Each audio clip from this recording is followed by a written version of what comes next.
Hello అందరికీ నమస్తే. నేను శారద.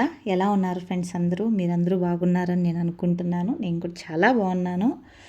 చాలా సంవత్సరాల తర్వాత ఒంటరిగా నేను ట్రావెల్ చేస్తున్నాను. అది బెంగుళూరు టు చెన్నై. సో శతాబ్ది ఎక్స్‌ప్రెస్‌లో. నా ఎక్స్‌పీరియన్స్ ఎలా ఉంది ఏంటి అని నేను చెప్తాను. చాలా రోజుల తర్వాత ఈ ఇన్సిడెంట్ అయినాక కొంచెం రీఫ్రెష్ అవ్వాలని అనిపించింది. ఎక్కడికన్నా వెళ్ళి కొంచెం ఒక 1 ఆర్ 2 డేస్ ఉండాలా అనేసి నేను ఇలా వెళ్తున్నాను. ఎలా వెళ్ళాను, ఏంటి అన్నీ మీ దగ్గర షేర్ చేసుకుంటాను. కానీ కొంచెం భయం, ఆ భయాన్ని కొంచెం కవర్ చేసుకుంటూ వాళ్ళు ఏం పెడుతున్నారు తినేసి, కానీ ఏమీ ఎక్కడ దిగాల్సిన అవసరము లేకపోతే ఏమైనా కొనుక్కోవాలనేసి ఏమీ లేదు ఫ్రెండ్స్. స్నాక్స్, సూపు, లంచ్ ప్రతి ఒక్కటి, వాటర్ అన్నీ వాళ్ళే ఇస్తారు. 9-10 అవుతుంది. నేను ట్రైన్ దిగేసి హోటల్కి పోయి మళ్ళీ అక్కడ మీతో మాట్లాడతాను. ఈ హోటల్లో ఇది పెట్టారు. ఇది జట్కా బండి అంటారు కన్నడలో, తెలుగులో తెలీదు. ఈ హోటల్ పేరు అంబాసెడర్ ఎగ్మోర్ అని. కానీ దీనికి దానికి సంబంధం లేకుండా ఉంది. ఇవన్నీ స్టాచ్యూస్ అవి ఇవి చూస్తూ ఉండిపోయినాను. Dinner 10 o'clock close. ఆల్రెడీ 9:50 అయిపోతుంది. తొందరగా వెళ్ళి తినేసి నేను రేపు తెల్లవారితో మీతో మాట్లాడతాను ఫ్రెండ్స్. ఎందుకంటే ఈ స్టాచ్యూస్ అవి ఇవి చూసే గుద్దికి అసలు నాకు టైం సరిపోవట్లేదు. ఇక్కడ చెప్పులు చూడండి, వేరే వేరే కలర్లో ఉంది. పెయింటింగ్ సూపర్గా చేశారు. 7 గంటలకే నేను తినేసి బయలుదేరేసాను. షూట్ చేయడానికి ఫుడ్ చాలా వెరైటీస్ ఉంది, కానీ టైం కుదరలేదు నాకు. ఎందుకంటే మా అబ్బాయి ఆల్రెడీ బుక్ చేసేసాడు కారు బెసెట్ నగర్ అష్టలక్ష్మి టెంపుల్కి. టెంపుల్కి వెళ్తున్నాను నేను. అప్పుడు టైం కుదరలేదు కదా.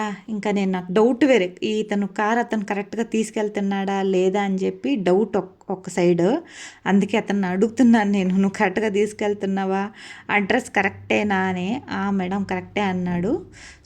దూరంగా కనిపిస్తుంది కదండి సముద్రం అండి, అది మెరీనా బీచ్. నేను వచ్చేటప్పుడు ఈవినింగ్ పోతాను. రోడ్ అంతా చాలా ప్లెజెంట్గా, ఈ బెంగళూరు లాగా ట్రాఫిక్ అంత ఉండదు. నార్మల్గా ఉంటుంది. చూస్తున్నారు కదా పిల్లలు నడుచుకొని పోవడం అది ఇది చాలా బాగుంది. దూరంగా కనిపిస్తుందండి నాకు సముద్రము. ఇవన్నీ చూడండి, షిప్సెస్ ఏమంటే చేపలు పడతారు కదా వాళ్ళది. ఎదురుగానే ఫిష్ మార్కెట్. ఎంత బాగుంది తెలుసా.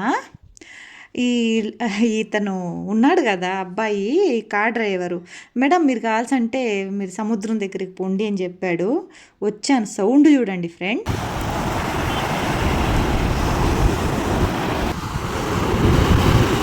ఎంత బాగుందంటే సౌండ్ అస్సలు సూపర్గా ఉంది ఫ్రెండ్స్. ఎండ ఎక్కువ, నా వల్ల అవ్వట్లేదు. వెళ్ళిపోయి కార్ ఎక్కేద్దాం, ఫస్ట్ గుడికి వెళ్ళి వచ్చేద్దాము, ఇప్పుడు అమ్మవారిని చూద్దామా అని ఎదురు చూస్తున్నాను. చూడండి ఫ్రెండ్స్, గుడి ఎంత బాగుంది, కానీ ఎందుకో పరదాలు కప్పేశారు. చూద్దాం రండి ఫ్రెండ్స్, చాలా బాగుంటుంది. పైనుంచి ఇట్లా అమ్మవారు పైన పిక్చర్ చూపిస్తాను మీకు. అలా అమ్మవారు సముద్రాన్ని చూసినట్టు ఉంటుంది. అష్టలక్ష్మి అమ్మవారు వీళ్ళు. ఇక్కడ కనిపిస్తుంది కదా మెట్లు, ఇది సముద్రానికి ఉంటుంది పైన, చాలా పైన. ఇక్కడ కిందికి దిగి రావాలి. ఇక్కడంతా వర్క్ చేస్తున్నారు, ఎప్పుడు ఫినిష్ అవుతుందని నేను అడుగుతాను. కానీ అష్టలక్ష్మి వారికి ఒక్కొక్కరికి ఒక్కొక్క గోపురం ఉంది అక్కడ, చాలా బాగుంది. కానీ పెయింటింగ్ ఏదో చేస్తున్నారు అనుకుంటున్నాను.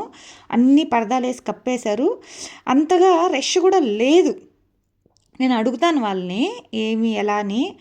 కానీ పైన అంతా వదలట్లేదు ఫ్రెండ్స్, ఎందుకంటే మొబైల్ అంతా ఇంతకుముందు వదిలేవాళ్ళు, ఇప్పుడు వదలట్లేదు. ఎందుకు రిస్క్. ఇక్కడ అమ్మవారి దగ్గర కుంకుమ అర్చన చేయించాను, డబ్బులు పెట్టి తీసుకుంటే చాలా మంచిది.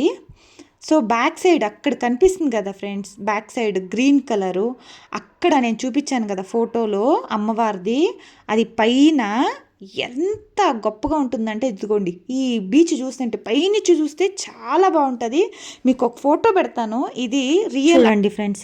ఇక్కడ దేవుడు గుడి పైన అమ్మవారు, ఆ గోపురం కనిపిస్తుంది కదా, ఆ గోపురం సైడ్ చూస్తే అటు సైడు సముద్రం చూసినట్టు ఉంటుంది.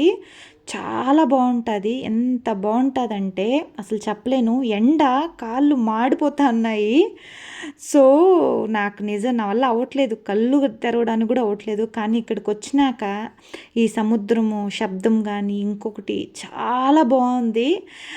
కొంచెం నాలాగా మధ్యాహ్నం రాకుండా ఒక 4:00 పైన వచ్చినారనుకోండి, మీకు చాలా బాగుంటుంది. ఆ పైకెళ్ళి మీరు వ్యూ చూస్తే చాలా బాగుంటుంది. ఒక 2 డేస్ ఇక్కడ ఉండి స్పెండ్ చేసి రావాలా ఫ్రెండ్స్ ఎవరైనా కానీ. మీరు కూడా ఇక్కడికి వచ్చి హ్యాపీగా మీ ఫ్యామిలీతో ఎంజాయ్ చేసి అమ్మవారిని ఆశీస్సులు మీరు తీసుకొని సంతోషంగా ఇక్కడి నుంచి పోండి. నేను కూడా నాకు ఇక్కడికి వచ్చాక అమ్మవారిని చూశాక కళ్ళలో నీళ్ళు వచ్చేసాయి.